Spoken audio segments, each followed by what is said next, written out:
అట్లనే ఎవరున్నా మారేదే ఉంటుంది చెప్పండి. ఇంతకుముందు ఏమైనా మారిందా? లేదు కదా. ఇప్పుడు అలానే ఉంటుంది, ఎప్పుడు ఇలానే ఉంది. దాంట్లో మారేదే ఉంటుంది చెప్పండి. ఎవరు వచ్చినా మన పని మనం చేసుకోక తప్పిద్దా? పొద్దున్నే లెగాలి, రావాలి, ఎవరి పని వాళ్ళు చేసుకోవాలి. మీ డ్యూటీ మీరు చేయాలి, మా డ్యూటీ మేము. ఇంకేం మారిద్ది? మాలాంటి వాళ్ళు ఏమన్నా వెళ్తారా పైకి?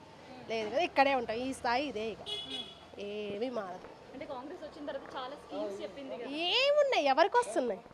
ఎవరికి వస్తున్నాయి? ఫ్రీ బస్ అయితే అమలు చేసింది కదా. చేసింది ఓకే. మీరు అన్నట్టే ఫ్రీ బస్ చేసింది. జెంట్స్కి ఎంత రేట్ పెంచారో తెలుసా? డబల్ రేట్ పెంచారు.